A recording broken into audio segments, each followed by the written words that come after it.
My both parents died in a car accident.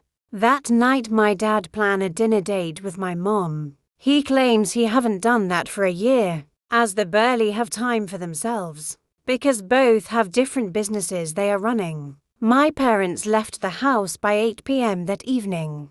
Daniel, my boy, yes, Daddy. Your mom and I are going out. We will be back before you know it. Pointing his finger towards me. All right, Mom and Dad, please don't stay long. Come back soon. I never knew it was a journey of no return. All right, Mom, bye, Dad. My mom hugged me and kissed me on my forehead. Take care of yourself, my love. I will be back soon, she said. Both of them went into the car. Mr. John, our gate man, opened the gate, and my parents drove out.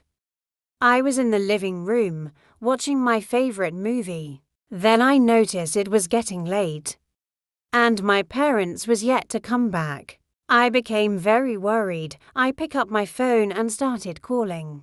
Both line, but to my greatest fear, none of them were picking up. Fear washed over me.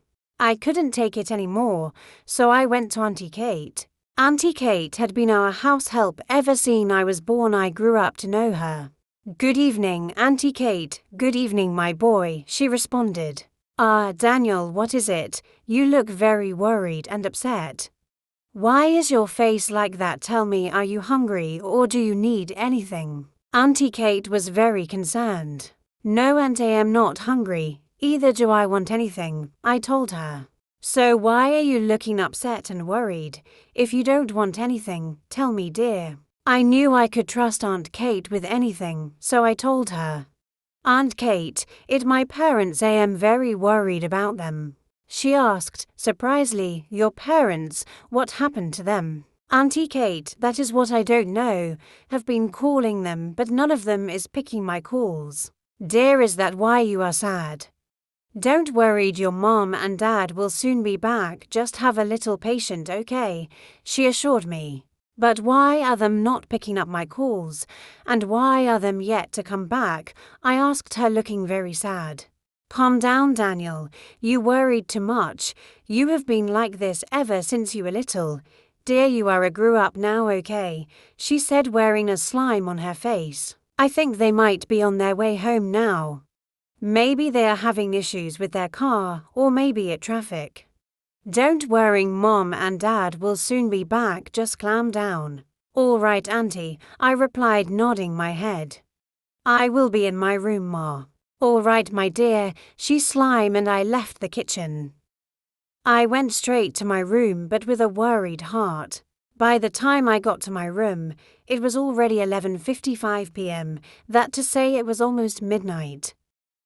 I tried calling one more time, but it was in vain. I lay down on my bed with my eyes facing up. I couldn't sleep, but just as I was about closing my eyes, I heard a scream coming straight from the living room. I jumped up from my bed at once, ran down to the living room. It was Auntie Kate screaming. What is it? I asked out of fear. She was crying. Just before I knew it, Mr. John ran inside as well. What going on here? He asked with a very big surprise on his face. Olga and Madam were in a serious accident, Auntie Kate told us while she was crying, and her mouth was shaking at the same time. What, my mom, my dad? Oh no, where are my parents? What happened to them? I fell down on my knees and started crying. Without another word, the three of us ran out of the house. Before we got to where my parents are, they were already dead. None of them survive. Seeing my parents' dead body, I fell down shaking and crying at the same time. I was weak. I felt dead inside. Like, share, subscribe.